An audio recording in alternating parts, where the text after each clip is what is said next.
Artist mart study में आपका स्वागत है। आज हम लोगों का टॉपिक नंबर 5 जिसका नाम है राष्ट्रपति। राष्ट्रपति से बन सकने वाले सभी प्रश्नों को आज हम लोग इस वीडियो में कंप्लीट करेंगे। तो पहला क्वेश्चन है कि संघ की कार्यपालिका शक्ति किसके पास होती है? तो संघ की कार्यपालिका शक्ति राष्ट्रपति के पास होती है। और हमने राज्यपाल पढ़ा, तो राज्य की कार्यपालिका शक्ति राज्यपाल के हाथों में होती थी। राष्ट्रपति बनने की योग्यता क्या क्या होनी चाहिए?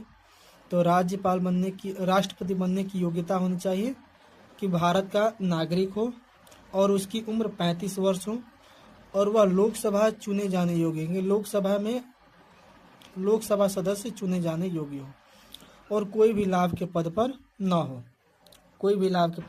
हो। आगे देखते हैं अगला प्रश्न कि राष्ट्रपति के चुनाव जो होता है, राष्ट्रपति का जब चुनाव होता है तो राष्ट्रपति के चुनाव में कौन कौन भाग लेते हैं, इससे भी प्रश्न पूछ दिया जाता है। तो राज्यसभा के सभी सदस्य और लोकसभा के सभी सदस्य और विधानसभा के जो निर्वाचित सदस्य होते हैं वही राष्ट्रपति के चुनाव में भाग लेते हैं। आगे देखते हैं कि तीनों सेनाओं का जो प्रमुख होता है, तीनों सेना कौन कौन सी?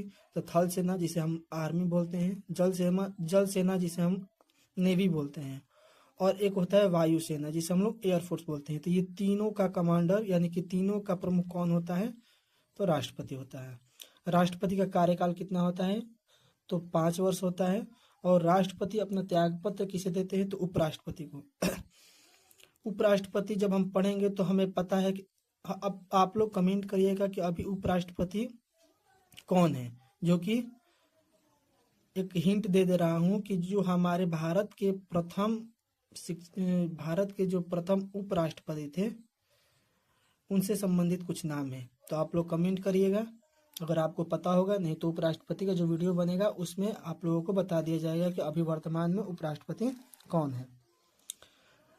राष्ट्रपति को शपथ कौन दिलाता है? तो सुप्रीम कोर्ट यानी कि सर्वोच्च न्यायालय के मुख्य न्यायाधीश दिलाते हैं। वित्त आयोग का गठन कौन करता है? तो राष्ट्रपति करते हैं और अनुच्छेद 280 के तहत करते हैं।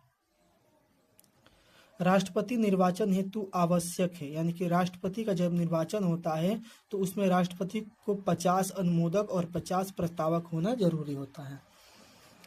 लोकसभा को कौन विघटित कर सकता है या विघटन कर सकता है? तो राष्ट्रपति जो होते हैं लोकसभा का विघटन कर सकते हैं। आगे देखते हैं कि राष्ट्रपति का वेतन कितना होता है? तो राष्ट्रपति का वेतन 5 लाख प्रति महीना यानी कि 5 लाख पर मंथ होता है। और राष्ट्रपति को वेतन जो होता है, वेतन भत्ता कहाँ से मिलता है? तो भारत की संचित निधि से उनका वेतन मिलता है। आगे देख लेते हैं अगला प्रश्न कि राष्ट्रपति का निर्वाचन किस प्रकार से होता है? तो राष्ट्रपति का निर्वाचन अप्रत्यक्ष रूप से होता है और एकल संक्रमणीय विधि के द्वारा होता है।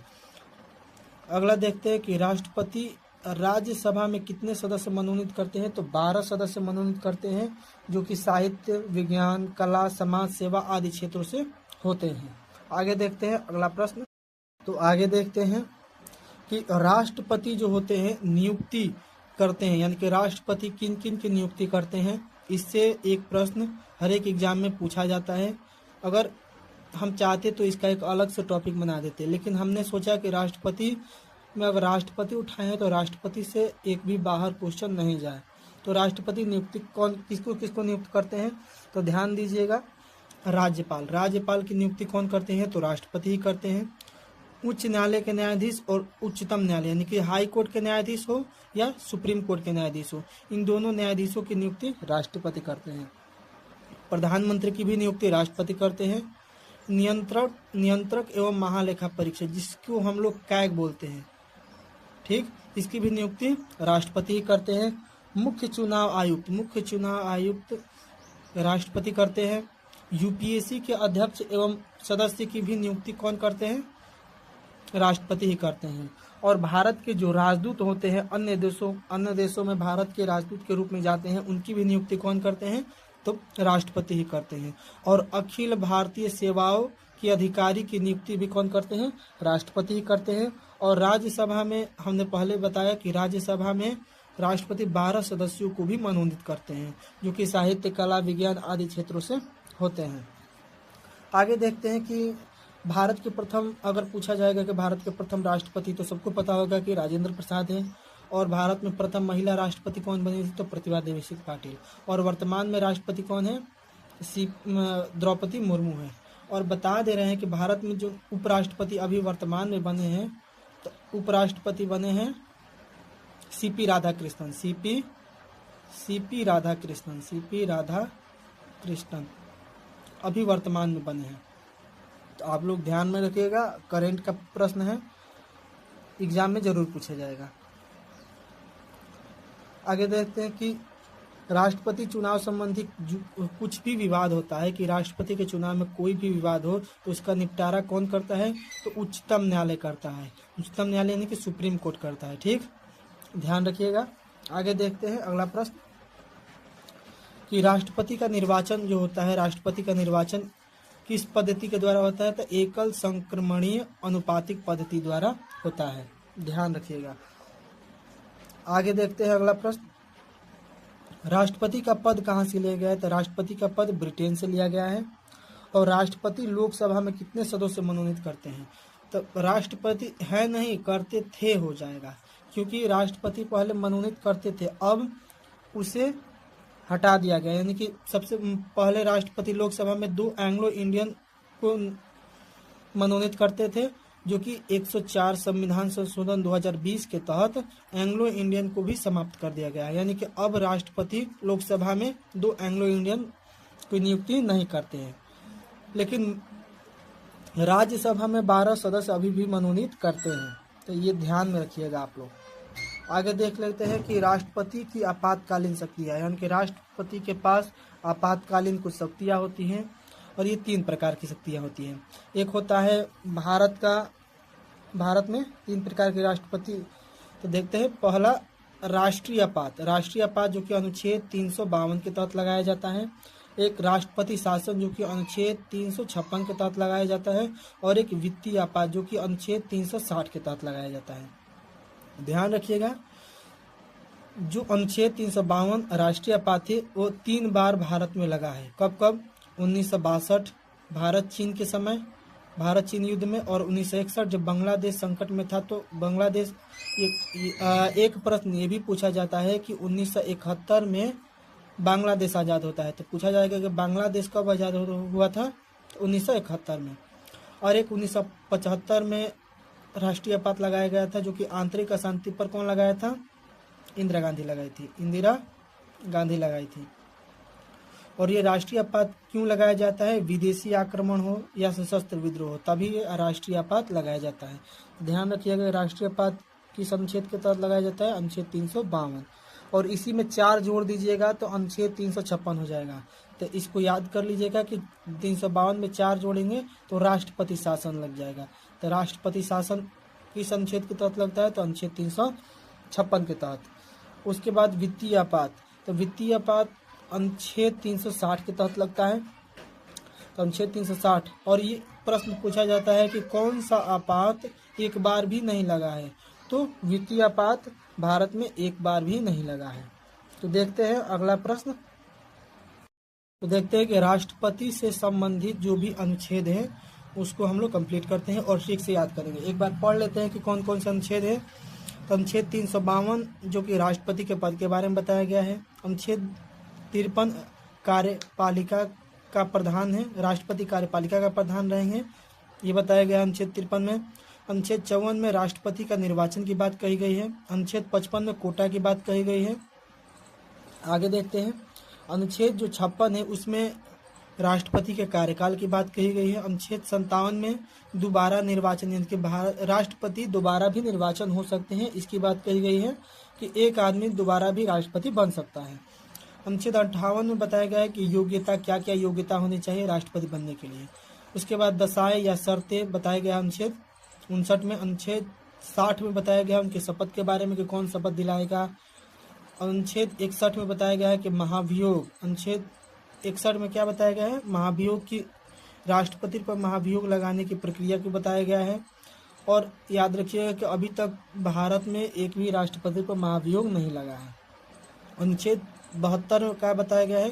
अनुच्छेद 72 में राष्ट्रपति कि क्षमादान की शक्तियों के बारे में बताया गया है कि राष्ट्रपति जो होते हैं किसी को भी क्षमा कर सकते हैं, यहाँ तक कि अगर किसी को फांसी की सजा है तो उसको भी वो माफ़ करा सकते हैं। ठीक, आगे देखते हैं कि राष्ट्रपति अनुच्छेद 123 के तहत अध्यादेश जारी करते हैं। तो ये प्रश्न पूछा जाता है कि राष्ट्रपति की अध्यादेश जारी करने की शक्तियाँ किस अनुच्छेद में है, तो अनुच्छेद 123 में।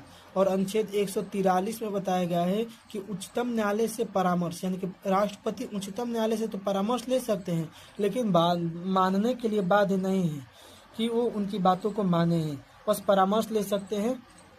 आगे देखते हैं कि वीटो शक्तियों का प्रयोग किस राष्ट्रपति ने किया था, यानी कि वीटो शक्ति का प्रयोग सबसे पहले किस राष्ट्रपति ने किया था, तो ज्ञानी जैल सिंह ने। कब, 1986 में। और डाकघर विधेयक से संबंधित वीटो था।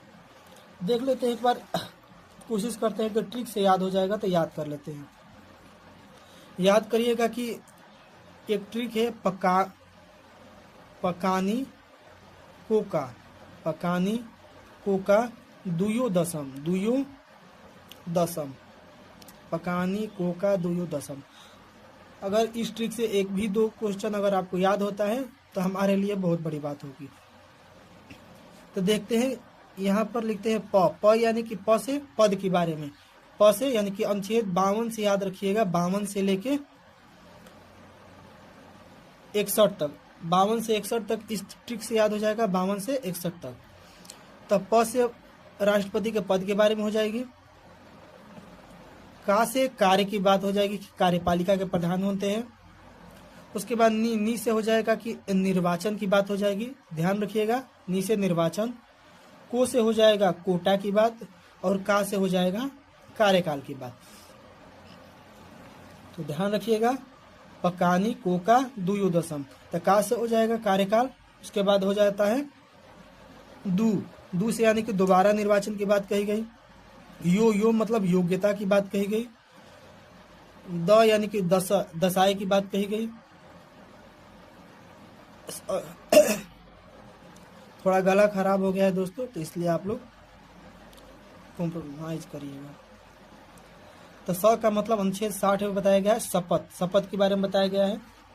और उसके बाद अनुच्छेद 61 में यानी कि दशम, तो दशम यानी कि महाभियोग के बारे में बताया गया है। तो आशा है कि आप लोगों को याद हो गया होगा। ये भी देख लेते हैं एक बार। तो अनुच्छेद 72 में क्षमादान के बारे में बताया गया है। अनुच्छेद 123 में अध्यादेश लागू करने के बारे में बताया गया है। अनुच्छेद 143 में उच्चतम न्यायालय से परामर्श राष्ट्रपति ले सकते हैं लेकिन मानने के लिए बाध्य नहीं है। और वीटो शक्ति का प्रयोग करने वाले पहले राष्ट्रपति ज्ञानी जैल सिंह थे।